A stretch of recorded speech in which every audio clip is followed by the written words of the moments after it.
Hello students, कैसे हैं आप सब। उम्मीद करता हूं आप सभी लोग स्वस्थ होंगे, मस्त होंगे और अपनी पढ़ाई भी अच्छे से कर रहे होंगे।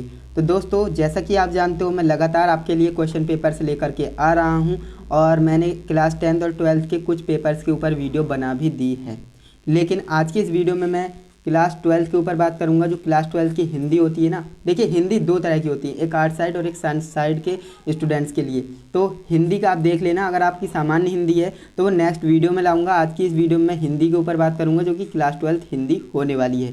2025 में आपका एज इट इज़ आपका जो है क्वेश्चन पेपर पूछा जाएगा। तो इस वीडियो को आप एंड तक कंप्लीट देखिएगा, क्योंकि इसमें से मैक्सिमम क्वेश्चंस आपको आपके पेपर में देखने को मिलने वाले हैं।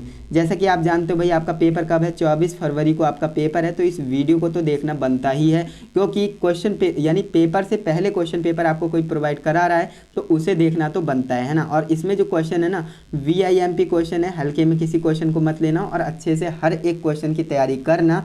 मैं सिर्फ इतना ही चाहता हूँ कि आपके जो है अच्छे से अच्छा स्कोर आए आपके क्लास 12th में हर एक सब्जेक्ट का, है ना। सिर्फ हिंदी इंग्लिश को टारगेट नहीं करता हूँ, मैं सभी सब्जेक्ट को टारगेट करते हुए चलता हूँ, है ना। तो देखिए, अब वीडियो को बिना टाइम वेस्ट के स्टार्ट कर लेते हैं, क्योंकि आपका टाइम बहुत ज़्यादा फ़ायदेमंद है इस टाइम का। अगर इस टाइम पर आपने अच्छे से मेहनत कर ली तो आपका जो बोर्ड एग्ज़ाम का रिजल्ट है ना, एकदम ब्राइट हो जाएगा, है ना, एकदम चमकदार हो जाएगा। अब देखिए, यहाँ पर आपको अनुक्रमांक डालना है। जो भी आपका अनुक्रमांक है आपको अंकों में इस तरह से मेंशन कर देना है। ओके, ये तो आप जानते हैं। यहाँ पर आप नाम डाल देंगे और ये मुद्रित पृष्ठों की संख्या, ये कितने पेज का क्वेश्चन पेपर है, तो 11 पेज का क्वेश्चन पेपर है। ये क्या है, ये हमारे पेपर का कोड है ना, जो कि हमने डिज़ाइन किया है। हमने एज इट इज़ कुछ भी रख दिया है रैंडमली, है ना। अब देखिए, समय सीमा आपको कितनी मिलेगी, 3 घंटे और 15 मिनट की समय सीमा मिलेगी।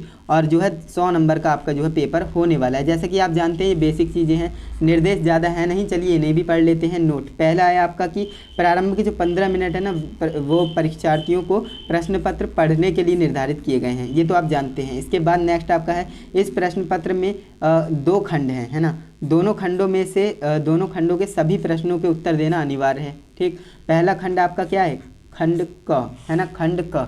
इसमें क्या होता है भाई, बहुविकल्पीय प्रश्न आएंगे। 5 और 5 10 नंबर के आपके क्या हैं, बहुविकल्पीय प्रश्न पूछे जाएंगे। और बहुविकल्पीय प्रश्न आप इग्नोर मत करिए, क्योंकि देखिए बहुविकल्पीय प्रश्नों के जो नंबर होते हैं ना, फिक्स होते हैं, है ना, फिक्स होते हैं। अगर आपने अच्छे से बहुविकल्पीय का सही आंसर लगाया तो आपको नंबर मिलेंगे ही मिलेंगे, डेफिनेटली मिलेंगे। तो यहाँ पर आप देखेंगे, पहले प्रश्न है उसका क नंबर हमसे कह रहा है कि आवारा मसीहा के लेखक, है ना। आवारा मसीहा के लेखक कौन है, विष्णु प्रभाकर, राहुल संक्रांतन या फिर शिवदान सिंह चौहान या फिर जैनेंद्र। तो इसका राइट आंसर आप बता पा रहे होंगे। अगर आपने क्लास 12 हिंदी को अच्छे से पढ़ा है तो इसका राइट आंसर आप बता रहे होंगे कि इसका राइट आंसर हमारा ऑप्शन नंबर ए होगा, विष्णु प्रभाकर जी, है ना। विष्णु प्रभाकर जी ने ही आवारा मसीहा लिखा है ना। इसके बाद नेक्स्ट आपका खा नंबर आपका है चिंतामणि, है ना। चिंतामणि किस विधा की रचना है, तो ये भी आप अच्छे से जानते हैं भाई। जो चिंतामणि है ना, ये किस विधा की रचना है। अब आप बताइए, कहानी, निबंध, नाटक या उपन्यास। तो ये भी आप अच्छे से जान रहे हैं कि जो चिंतामणि है ना, जो चिंतामणि है वो किस विधा की रचना है ना, किस विधा की रचना है, तो वो निबंध विधा की रचना है, निबंध विधा की रचना है। याद रखेंगे, काफ़ी इंपॉर्टेंट क्वेश्चन है। एंड इसके बाद नेक्स्ट आपका है तिब्बत यात्रा के लेखक, है ना। तिब्बत यात्रा किसने लिखी है, कौन है इसके लेखक। अध्यापक पूर्ण सिंह है, बालकृष्ण भट्ट जी हैं, या फिर राहुल संक्रांतन हैं, या फिर नंद दुलारे वाजपेयी जी हैं। तो इसका राइट आंसर क्या हो जाएगा, फटाफट से आप कमेंट में भी बताइएगा। हाँ, जितने क्वेश्चन आप सही करेंगे ना, उसका आप कमेंट में बताएंगे, जिससे मुझे पता लगेगा कि स्टूडेंट्स की तैयारी कैसी हो चुकी है। तो इस वाले प्रश्न का जो राइट आंसर होगा क्या होगा, राहुल संक्रांतन, है ना। राहुल संक्रांतन ने जो है ये सही लिखा है, यानी तिब्बत यात्रा के लेखक कौन है, राहुल संक्रांतन, है ना। ओके, तो इसे आप ध्यान रखेंगे।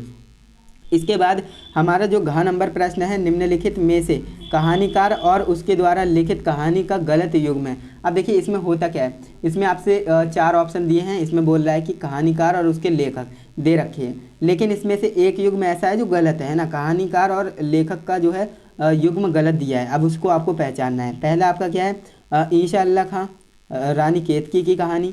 दूसरा आपका है रामचंद्र शुक्ल, 11 वर्ष का समय। और तीसरा आपका है माधव राव स्प्रे, एक टोकरी भर मिट्टी, है ना। और चौथा आपका है शिव प्रसाद सिंह, जिंदगी और जोंक। अब इसमें से आपको पहचानना है कि गलत युग्म कौन सा है ना। तो आपने पकड़ भी लिया होगा कि भाई गलत युग्म कौन सा है। माधव राव स्प्रे एक टोकरी भर मिट्टी, है ना, तो ये क्या है, गलत है। यानी ये हमारा ऑप्शन सही हो जाएगा, क्योंकि इसमें बोला था एक युग्म गलत है, उसे पहचानिए, है ना, तो हमने पहचान लिया। और ईशा अल्लाह खां रानी केतकी की कहानी ये सही है। रामचंद्र शुक्ल 11 वर्ष का समय, ये भी सही है। और शिव प्रसाद सिंह जो है जिंदगी और जोंक, ये भी सही है। ओके, तो ध्यान देंगे, इस तरह से आपको ये करना था। इसके बाद नेक्स्ट आपका है हिंदी गद्य साहित्य में शुक्ल युग की समय सीमा कितनी है, ये भी आपको पता होना चाहिए। जो हिंदी गद्य साहित्य है उसमें शुक्ल युग की समय सीमा कितनी दी गई है ना, टाइम लिमिट क्या है, तो ये आपने अच्छे से पढ़ा होगा। तो सन 1900 ईस्वी से सन 1920 तक, सन 1915 ईस्वी से सन 1935 ईस्वी तक, सन 1918 ईस्वी से 1938 ईस्वी तक, सन 1920 ईस्वी से सन 1939 ईस्वी तक। तो इसका राइट आंसर आप बता पा रहे होंगे कि इसका राइट आंसर हमारा ऑप्शन नंबर सी होगा, है ना, ऑप्शन नंबर सी, 1918 से 1938 ईस्वी तक। ओके, तो ये आपका क्या हो जाएगा, राइट आंसर हो जाएगा। और इस तरह से आपके 5 में से 5 नंबर पूरे आपके झोली में होंगे। ओके, अब हम नेक्स्ट आगे बढ़ते हैं भाई। नेक्स्ट आपके 5 ऑब्जेक्टिव और होंगे, देख सकते हैं। दूसरा प्रश्न जिसका क नंबर है, श्रद्धा मनु शीर्षक रचना किस ग्रंथ से संकलित है ना, ये आपको बताना है। आंसू, लहर, कामायनी या झरना।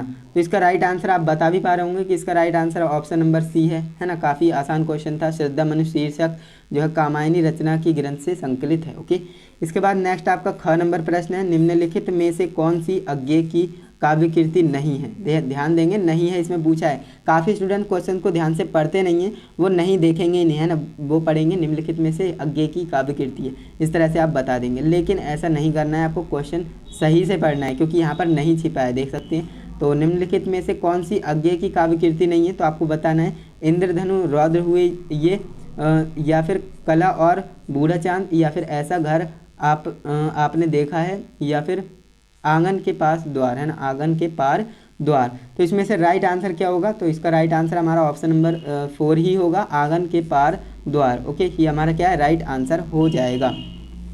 इसके बाद ग नंबर प्रश्न है, जयशंकर प्रसाद की प्रथम काव्य कीर्ति है। जो जयशंकर प्रसाद जी हैं उनकी प्रथम काव्य कीर्ति कौन सी है, कामायनी है, लहर है, आंसू है या चित्राधार है ना। तो इसका राइट आंसर आपको बताना है। इसका राइट आंसर क्या होगा, बिल्कुल सही है, बता रहे हैं आप, हाँ, या इसका राइट आंसर आपका 4 नंबर होगा, यानी कि चित्राधार। चित्राधार जो है इसका राइट आंसर हो जाएगा। इस तरह से आपको इसका राइट आंसर करना है। इसके बाद नेक्स्ट आपका है घ नंबर प्रश्न, जो कि है भारतेंदु ने स्त्री शिक्षा से संबंधित किस पत्रिका का प्रकाशन किया था। तो ये आपको बताना है। ये भी काफ़ी आसान है ना, इसे भी आपने पढ़ रखा होगा। हरिश्चंद्र चंद्रिका, या फिर हंस, या फिर कविवचन सुधा, या फिर बाला बोधिनी। तो इसका राइट आंसर क्या होगा, बिल्कुल सही बता रहे हैं आप। इसका राइट आंसर हमारा ऑप्शन नंबर 4 ही होगा, है ना, बाला बोधिनी। ओके, इसके बाद लास्ट हमारा ऑब्जेक्टिव क्वेश्चन है, जो कि है सुमित्रा नंदन पंत को साहित्य अकादमी पुरस्कार मिला था। साहित्य अकादमी पुरस्कार मिला था, है ना, किस पर मिला था, चिदम्बरा पर, लोकायतन पर, या फिर कला और बूढ़ा चांद पर, या फिर युगवाणी पर। तो इसका राइट आंसर क्या है, तो इसका राइट आंसर आप बता भी पा रहे होंगे, बिल्कुल सही। इसका राइट आंसर हमारा ऑप्शन नंबर 1 होगा, यानी चिदम्बरा। चिदम्बरा पर जो है सुमित्रा नंदन पंत जी को क्या मिला था, साहित्य अकादमी पुरस्कार मिला था। क्लियर है। इस तरह से 5 में से 5 आपके यहाँ पर मिल गए, यानी 10 में से 10 नंबर आपके ऑब्जेक्टिव के कवर हो जाते हैं। अगर आपने सभी सही करे हैं तो पूरे 10 में से 10 आपको नंबर यहाँ पर मिलने वाले हैं। ओके, एंड इसके बाद हम बात करें नेक्स्ट प्रश्न की, जो प्रश्न नंबर 3 है। हमसे बोलता है, देखिए यहाँ पर क्या पूछेगा, निम्नलिखित गद्यांश पर संदर्भ देते हुए एक के नीचे दिए गए प्रश्नों का उत्तर दीजिए। अब देखिए होता क्या है, आपके लिए जो गद्यांश है ना, वो कितने, 2 गद्यांश दिए जाएंगे। 2 गद्यांश दिए जाएंगे, उसमें से एक गद्यांश करना है। 2 ही पद्यांश दिए जाएंगे, उसमें से भी एक ही पद्यांश को करना है। काफ़ी आसान होता है। अब देखिए इसमें क्या क्या पूछेगा। ये जो आप देख रहे हैं ना, ये पैसेज, ये पूरा आपके लिए किसी भी चैप्टर से उठाकर आपको दे देगा और बोलेगा कि इस गद्यांश का संदर्भ देते हुए इसका जो है व्याख्या कीजिए, है ना, इस तरह से ही बोल देगा। अब यहाँ पर आप देखिए, पहला हमारा क्वेश्चन है, राष्ट्र की वृद्धि कैसे संभव है ना। तो इसमें ही इसका आंसर जो है छुपा हुआ होता है। कैसे, अब देखिए यहाँ पर मैंने पकड़ लिया, राष्ट्र की वृद्धि संभव है ना। तो यहाँ से जो है इसका राइट आंसर कहाँ से हम दे सकते हैं, संस्कृति ही जन का मस्तिष्क है, और यहाँ पर संस्कृति के विकास और अभ्युदय के द्वारा ही राष्ट्र की वृद्धि संभव है। बिल्कुल इसका राइट आंसर हम ये कर सकते हैं, है ना। इस तरह से आपको पढ़ना है ना, इसे अच्छे से पढ़ना है। अगर आपने इसे अच्छे से पढ़ लिया ना तो इस सभी के क्वेश्चन के आंसर आप कर पाएंगे। दूसरा प्रश्न आपका है किसी राष्ट्र का लोप कब समझना चाहिए, है ना। किसी राष्ट्र का लोप कब समझना चाहिए, तो आप इसे अच्छे से पढ़ेंगे ना तो इसमें से ही आपका आंसर इसमें मिल जाएगा। ओके, इसके बाद नेक्स्ट आपका है संस्कृति क्या है, तो इसमें से आप पढ़ेंगे, इसका आंसर भी दे देंगे संस्कृति क्या है ना। संस्कृति ही जन का मस्तिष्क है, इस तरह से आप कह सकते हैं। इसके बाद नेक्स्ट आपका है उपयुक्त गद्यांश के पाठ और लेखक का नाम लिखिए, ये ज़रूर पूछता है। और यहाँ पर आप ध्यान देंगे जो पाठ और लेखक के नाम पूछेगा ना, इनमें आपको करना क्या है, अगर आपने इसे क्लास 12 हिंदी की बुक को अच्छे से पढ़ा है ना, किताब को अच्छे से पढ़ा है, तो आपने ये पैसेज देख कर ही बता दिया होगा कि ये राष्ट्र का स्वरूप से है, किससे है ना, वो आप बता देंगे देखते ही, है ना। तो आपने बता दिए, तो आपको करना क्या है, पाठ का नाम लिख देना है और लेखक का नाम लिख देना है, बस इतना करना है। इसके बाद आपसे बोलेगा कि रेखांकित अंश की व्याख्या कीजिए, है ना। रेखांकित अंश की व्याख्या बोलेगा करने के लिए। अब रेखांकित अंश किसे कहते हैं, तो यहाँ पर आप देखेंगे जो अंडरलाइन है ना, जितनी अंडरलाइन है ना, उतने की ही आपको व्याख्या करनी है। और इसी को क्या कहते हैं, रेखांकित अंश कहते हैं, यहाँ से यहाँ तक, है ना। ये क्या है, रेखांकित अंश है। और रेखांकित अंश की ही व्याख्या करने के लिए बोला था। तो इस तरह से आप इन सभी प्रश्नों के उत्तर दे सकते हैं बड़े ही आसानी से, और 10 नंबर में ये पूछा जाता है। तो देख सकते हैं कितना ज़्यादा वेटेज है ना, यानी 10 नंबर के आपके ऑब्जेक्टिव हो गए और 10 नंबर का सिर्फ यही है, यानी कि गद्यांश और पद्यांश 10-10 नंबर के होंगे। सोचिए कितना ज़्यादा वेटेज रखते हैं ये। अब इसके बाद अथवा में, अगर सपोज दैट आपका ये जो है गद्यांश पढ़ा हुआ नहीं आया है ना, तो आप क्या कर सकते हैं, आपके पास ऑप्शन है, आप इस वाले का आंसर कर सकते हैं। करना कुछ नहीं है, सिंपल आपका इसे अच्छे से पढ़ना है ना। लेकिन यहाँ पर जो है इसमें अंडरलाइन नहीं दिया है ना, रेखांकित अंश नहीं दिया है ना, तो इसमें पूछा भी नहीं होगा, है ना। यहाँ पर आप देखेंगे, इसके क्वेश्चंस को देख लेते हैं। ओके, यहाँ पर हमसे प्रश्न पूछे गए हैं, देखिए प्रस्तुत गद्यांश के पाठ और लेखक का नाम लिखिए, भारतीय संस्कृति, ये इसका क्वेश्चन हो गया, और ये भी क्वेश्चन है, ये भी और ये भी। यानी कि कभी कभी क्या होता है, देखिए रेखांकित अंश नहीं देगा तो व्याख्या भी नहीं पूछेगा, अगर रेखांकित अंश दिया है तभी व्याख्या पूछेगा। जैसे कि यहाँ पर आप देख सकते हैं, इसमें रेखांकित अंश दिया है, तो इसमें जो है एक क्वेश्चन डाल दिए, रेखांकित अंश की व्याख्या कीजिए। अब यहाँ पर देखिए कहीं पर भी रेखांकित अंश आपको नहीं दिख रहा होगा, इसमें आपको कहीं पर भी रेखांकित अंश नहीं दिख रहा है, तो क्वेश्चन भी नहीं डाला है ना। तो मतलब कहने का बात यह है कि यहाँ पर जो है गद्यांश आएगा तो पूरे 10 नंबर में आएगा, और आपकी तैयारी अच्छी होगी तो इसमें से भी आप 10 में से 10 पूरे अचीव करेंगे। ओके, अब इसके बाद आ जाते हैं भाई नेक्स्ट क्वेश्चन पे, जो क्वेश्चन नंबर 4 है, पद्यांश, है ना। देखिए मैंने आपको क्या बताया, गद्यांश भी 2 आते हैं, एक करना रहता है, पद्यांश भी आपके पास 2 होंगे, अथवा में एक करना रहेगा, और 10-10 नंबर में ये भी पूछे जाएंगे, है ना। तो देख सकते हैं भाई, पद्यांश पर आधारित निम्नलिखित प्रश्नों के उत्तर आपको लिखने हैं, और ये भी कितने 10 नंबर में पूछा गया है। 10-10 नंबर में ये प्रश्न पूछे जाते हैं और आपको अच्छे से तैयार करना है। अब देखिए ये आप अच्छे से पढ़ेंगे ना, तो इसमें से भी आपको अच्छे से पढ़ना है, फिर इसके उत्तर देने। देखिए प्रस्तुत पद्यांश किस पाठ और कवि के नाम लिखिए, है ना। पाठ का नाम और कवि का नाम लिख देना है। पद्यांश है तो ऑब्वियसली कवि ही होंगे इसमें, है ना, तो कवि और पाठ के नाम आपको लिख देनी है, ये प्रश्न आपका हो जाएगा। इसके बाद नेक्स्ट प्रश्न आपका, रेखांकित अंश की व्याख्या कीजिए। जो आप यहाँ से देख रहे हैं ना, ये सारा कुछ ये रेखांकित अंश है, 2 लाइनों की आपको क्या करनी है, व्याख्या करनी है। और व्याख्या करना बिल्कुल आसान होता है, डरने वाली बात नहीं है। आपको करना क्या है, व्याख्या करते वक्त थोड़ा सा हेर फेर करना है ना, लैंग्वेज में थोड़ा सा हेर फेर करना रहता है। अब जैसे कि मैं एग्जांपल दूं तो यहाँ पर आप देखिए, राष्ट्र का तीसरा अंग जन की संस्कृति है। जन की संस्कृति का जो है राष्ट्र का तीसरा अंग है, इस तरह से लिख सकते हैं। तो कुल मिलाकर बात यह है कि आपको इधर उधर करना होता है, थोड़ा सा लैंग्वेज बदलना होता है, बस इसी को व्याख्या करना कहते हैं, है ना। और इसके नंबर पूरे मिलते ही हैं आपको अगर आप करते हैं तो। इसके बाद नेक्स्ट आपका है, कमल पग में कौन सा अलंकार है, ये आपको बता देना है, और ये आप बता देंगे। सभी क्वेश्चन आपको इसके आंसर इसमें मिल जाएंगे, है ना। अब इसके बाद बात करें, देखिए अथवा में हमें फिर दे दिए एक और, यानी कि 2 हमें पद्यांश मिलेंगे, 2 ही गद्यांश मिलेंगे, दोनों में से एक को ही हमें हल करना है। इसे आप अच्छे से पढ़ेंगे तो इसमें से भी आप इसके क्वेश्चंस के आंसर दे पा रहे होंगे। गद्यांश के पाठ और लेखक के नाम इसमें भी पूछेगा, है ना, रचयिता का नाम, और ये क्वेश्चन हो गए, ये क्वेश्चन हो गए, ये क्वेश्चन हो गए, और ये रेखांकित अंश की व्याख्या हो गई। तो इस तरह से आपसे पूछेगा, ज़्यादा भारी भरकम क्वेश्चन नहीं आते हैं। तो देखिए 10 ऑब्जेक्टिव के मार्क्स हो गए, 10 गद्यांश के, 10 पद्यांश के, तो देख सकते हैं 30 नंबर अभी तक आपने कवर कर लिए हैं। ओके, इसके बाद हम आगे बढ़ते हैं। पूरा आपको एक्सप्लेन करूंगा, चिंता बिल्कुल भी नहीं करनी है, आपको बिल्कुल अच्छे से समझाऊंगा सारी चीज़ें।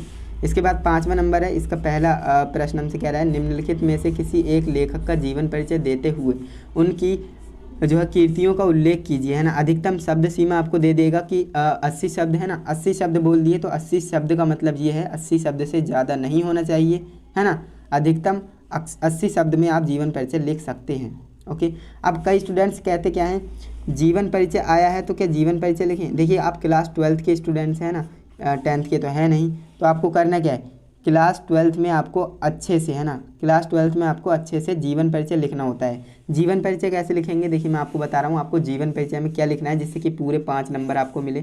तो आपको साहित्यिक परिचय, है ना, साहित्यिक परिचय प्लस जीवन परिचय प्लस जीवन परिचय प्लस रचनाएं प्लस आपका जो सबसे पहले आता है क्या, फ्लो चार्ट, है ना। फ्लो चार्ट जिसे हम संक्षिप्त परिचय कहते हैं या फिर फ्लो चार्ट कहते हैं। तो ये 4 चीज़ें अगर आप करते हो ना तो आपको 5 में से 5 मिलते हैं, ये बात आप ध्यान दीजिएगा। और यहाँ पर आप एक बात नोटिस करेंगे कि 3+2 के फॉर्म में 5 मार्क्स जो है डिवाइड है। ऐसा क्यों, ऐसा इसलिए ये 3 नंबर क्या हैं, जीवन परिचय के हैं और 2 नंबर किसके हैं, रचनाएं के। रचनाएं के स्पेशली नंबर दिए जाते हैं 2 नंबर, है ना। अगर आप रचनाएं नहीं लिख रहे हैं तो 2 नंबर की उम्मीद छोड़ दीजिए, यानी 3 नंबर ही आपको मिलेंगे, है ना। तो ये सारी चीज़ें आपको क्लियर है, मैंने बता दिया। अब देखिए होता क्या है, 3 आपके लिए जीवन परिचय, 3 कवि या 3 लेखक आपके सामने होंगे, उसमें से किसी एक कवि या लेखक का नाम जीवन परिचय आपको लिखना है। कैसे लिखना है वो सारी चीज़ें मैंने आपको बता रखी हैं, और क्या क्या जीवन परिचय इंपॉर्टेंट है इसके ऊपर वीडियो भी बना रखी है ना। तो उसमें से ही आपको जीवन परिचय देखने को मिलेगा और इनमें से भी आपको जीवन परिचय देखने को 100% मिलने वाला है ना। तो इन्हें भी आप अच्छे से तैयार करेंगे, वासुदेव शरण अग्रवाल जी का और कन्हैयालाल मिश्र प्रभाकर जी का और हरिशंकर परसाई जी का, ओके। और APJ अब्दुल कलाम जी का भी आप तैयार कर सकते हैं। इसके बाद नेक्स्ट आपका ख नंबर है, निम्नलिखित में से एक कवि का जीवन परिचय देते हुए उनकी कीर्तियों का उल्लेख करना है ना। और अधिकतम शब्द सीमा इसमें भी बता देगा 80 शब्द, है ना। 3+2 के फॉर्म में ये भी डिवाइड होती हैं ऑब्वियसली। और मैंने जो जीवन परिचय लिखने का तरीका बताया है दोनों में सेम फॉलो होगा, है ना। ये 4 चीज़ें आप लेखक और कवि दोनों के जीवन परिचय में मतलब फॉलो करेंगे, ओके। हरिओंद और यहाँ पर जगन्नाथ दास और रचनाकर और मैथिली शरण गुप्त, ये 3 जीवन परिचय भी काफ़ी ज़्यादा इंपॉर्टेंट है, तो इन्हें भी आप अच्छे से तैयार करिएगा, ओके। इसके बाद हम आ जाते हैं 6ठे नंबर प्रश्न पर, जो कि हमसे क्या कह रहा है, कहानी तत्वों के आधार पर बहादुर अथवा कर्मनाशा की हार, है ना, कर्मनाशा की हार की समीक्षा कीजिए। देखिए इसमें भी 80 शब्द की लिमिट दे दी है आपको, है ना। 80 वर्ड की लिमिट आपको यहाँ पर भी दे दी है। ध्यान देना यहाँ पर क्या हुआ है एक्चुअल में, है ना। खून का रिश्ता, कहानी के सारांश पर प्रकाश डालिए, ये भी 80 शब्द है। अब देखिए ये क्वेश्चन और ये क्वेश्चन में से अथवा का मतलब ये है या फिर आप ये क्वेश्चन करेंगे या फिर आप ये क्वेश्चन करेंगे। अब इसमें से फ़ायदा किस में है, देखिए फ़ायदा इसमें है, क्यों, क्योंकि कहानी के तत्वों के आधार पर बहादुर अथवा, इसमें भी अथवा लगा दिया, है ना, बहादुर अथवा इसमें भी लगा दिया। तो यानी कि इन दोनों में से भी एक कर सकते हो आप, है ना, बहादुर की कर सकते हो या फिर कर्मनाशा की हार, किसी की भी कर सकते हो। तो 80 शब्द की शब्द सीमा यहाँ पर है, ओके। कहानी का सारांश इसमें लिखना है और यहाँ पर जो खून के रिश्ता कहानी का सारांश यहाँ पर बोला गया है लिखने के लिए। तो आप दोनों में से एक को ही करेंगे क्योंकि बीच में क्या है, अथवा है, ओके। इसके बाद नेक्स्ट आपका क्वेश्चन है 7 नंबर क्वेश्चन, स्वपठित खंडकाव्य के आधार पर निम्नलिखित प्रश्नों में से किसी एक प्रश्न का संक्षिप्त में उत्तर देना है। और 80 वर्ड्स की लिमिट यहाँ पर भी आपको दे देंगे। 5 नंबर में ये पूछा गया, 5 नंबर में ये पूछा गया है, ओके। यानी 10 नंबर में आपका जीवन परिचय हो गया और 10 नंबर में ये हो गया, 20 नंबर जी, और 30 पहले के पूरे आपके कितने हो गए, 50 नंबर यहाँ पर हो जाते हैं, ओके। ये आपको समझ में आया। अब देखिए इसमें होता क्या है, ये जिलेवार होता है ना, मैंने आपको कई बार बताया है, ये जिलेवार होता है जो आपका खंड काव्य होता है। तो आपको करना क्या है, सबसे पहले ये पता लगाना है कि आपके ज़िले में कौन सा खंड काव्य चलता है। अगर आपको ये पता है आपके ज़िले में कौन सा खंड काव्य चलता है तो उसे आप तैयार कीजिए, बाकी आपको उसी को करना रहेगा। और इसमें भी फ़ायदा होता है, खंड काव्य में भी अथवा में 2 प्रश्न होंगे, दोनों में से एक को करना रहेगा।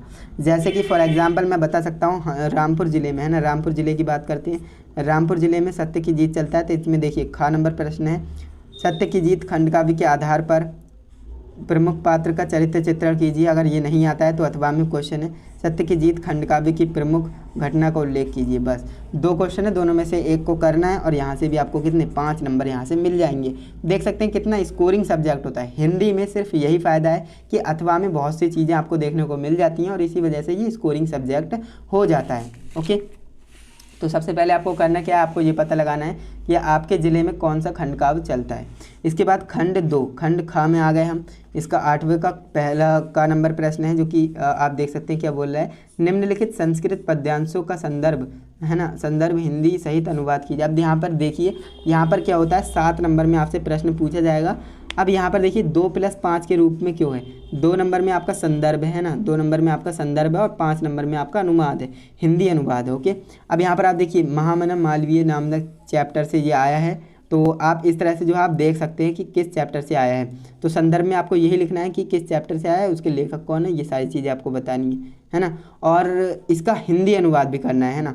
अगर आपको ये वाला समझ में नहीं आया तो अथवा में देखिए, अथवा में आपके लिए ये दे रखा है, तो आप इसे कर सकते हैं। यानी हिंदी में हर चीज़ अथवा में होती है, यानी कि ऑप्शन बहुत सारे होते हैं। ये वाला अगर नहीं आ रहा है तो इसे करेंगे, ये वाला नहीं आ रहा है तो इसे करेंगे, है ना। तो आपको 7 नंबर यहाँ से मिल जाएंगे। क्लियर है। इसके बाद नेक्स्ट हमारा ख नंबर, देखिए इसमें क्या होता है, निम्नलिखित श्लोकों का हिंदी अनुवाद करते हुए संदर्भ भी लिखना है, और ये भी 7 नंबर में है। देखिए जिस तरह से गद्यांश पद्यांश आया था, है ना, गद्यांश भी 2 आए थे, पद्यांश भी 2 आए थे, एक एक करना था, ठीक उसी प्रकार जो आपका गद्यांश हिंदी संस्कृत गद्यांश होगा और संस्कृत में जो पद्यांश होगा वो भी आएंगे दोनों, है ना, और उसमें से भी 2-2 आएंगे, एक एक करना रहेगा, 7-7 नंबर के आएंगे। ओके, ये आपके लिए दे रखा है, अथवा में ये दे रखा है, इनमें से किसी एक का हिंदी अनुवाद भी करना है और प्लस आपको जो है इसका संदर्भ भी लिखना है, तब आपको 7 में से 7 नंबर यहाँ से मिल जाएंगे। क्लियर है। अब इसके बाद नेक्स्ट आपका 9th नंबर क्वेश्चन है, निम्नलिखित में से किन्हीं 2 प्रश्नों के उत्तर संस्कृत में दीजिए। देखिए 2, 4 यानी 4 प्रश्न हैं, बोल रहा है सिर्फ 2 के ही उत्तर देने। तो देख सकते हैं इसमें भी ऑप्शन है भाई, इसमें भी ऑप्शन है, तो 2 नंबर के यानी कि 2-2 नंबर का प्रश्न है, 4 नंबर आपको यहाँ से मिल जाएंगे, है ना। तो जो भी आपको आते हैं उनके आप प्रश्न के उत्तर देंगे, सिर्फ 2 ही करने हैं, 4 आपके सामने हैं। इसके बाद 10वां नंबर प्रश्न आपका है का नंबर, शांत अथवा वात्सल्य रस की परिभाषा लिखकर उदाहरण भी दीजिए। अब यहाँ पर आप ध्यान देंगे, इसमें भी अथवा है, हर चीज़ में आपको अथवा मिल जाएगा हिंदी में। शांत नहीं आता है तो वात्सल्य करेंगे, वात्सल्य नहीं आता है तो शांत करेंगे, एक न एक करना ही है, और रस की परिभाषा देते हुए उदाहरण भी लिखेंगे और आपको 2 नंबर मिल जाएंगे। इसके बाद ख नंबर पे है अनुप्रास अथवा, देखिए इसमें भी अथवा है, अनुप्रास अथवा अतिशयोक्ति अलंकार की परिभाषा देते हुए उदाहरण भी आपको देना है और 2 नंबर आपको यहाँ से मिल जाएंगे।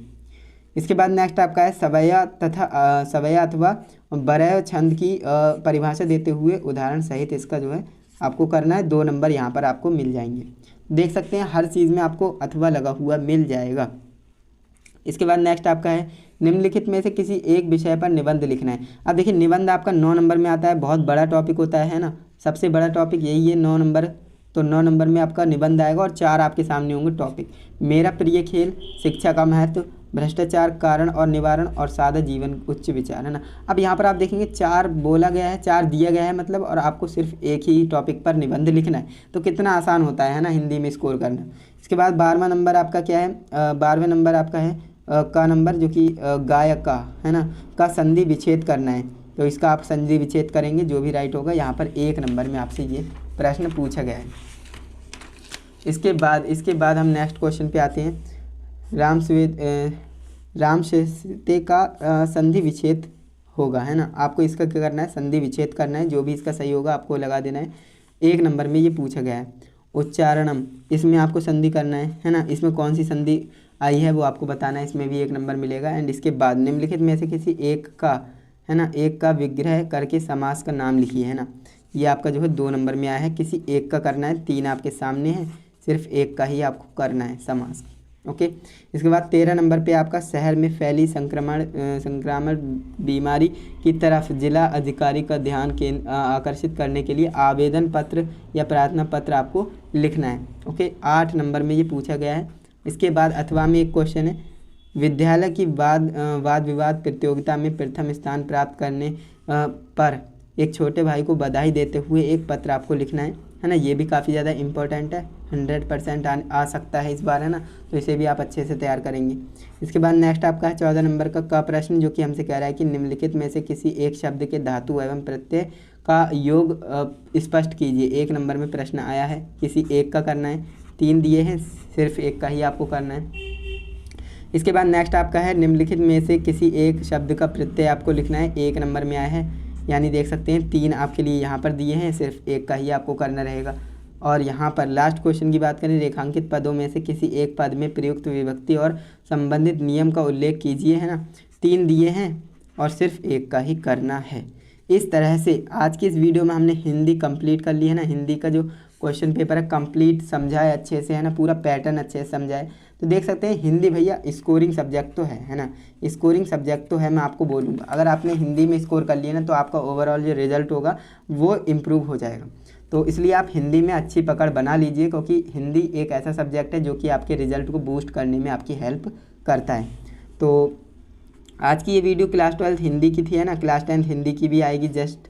और इसके बाद बात करें, अगर आपको वीडियो अच्छी लगी है तो वही वीडियो को एक लाइक कर दीजिए हमारी मेहनत के लिए, क्योंकि बहुत ज़्यादा बोलना पड़ता है ना, थक जाता है बिल्कुल गला भी। और लाइक कीजिएगा एंड अपने दोस्तों के साथ भी शेयर करना, जिससे कि उनका भी फ़ायदा हो सके, है ना। जब आप पेपर दे करके आएंगे ना तो आपके चेहरे पर स्माइल होनी चाहिए। स्माइल होगी, सॉरी स्माइल इस तरह से बनती है, स्माइल होगी और आप जो है अच्छा स्कोर करने वाले हो क्लास 12 हिंदी में। हिंदी में क्या, सभी सब्जेक्टों में अच्छा स्कोर करोगे अगर आप हमें फॉलो करोगे। हमें फॉलो करने के लिए क्या करना पड़ेगा, सब्सक्राइब करना पड़ेगा चैनल को, है ना। सारी वीडियोज़ आपको मिलती रहें तो आप चैनल को सब्सक्राइब कर लेना और अपने दोस्तों के साथ भी इस वीडियो को ज़रूर शेयर करना। ओके, तो चलिए दोस्तों, आज के लिए बस इतना ही। मिलते हैं नेक्स्ट इंटरेस्टिंग इन्फॉर्मेटिव वीडियो के साथ। तब तक के लिए जय हिंद, वंदे मातरम।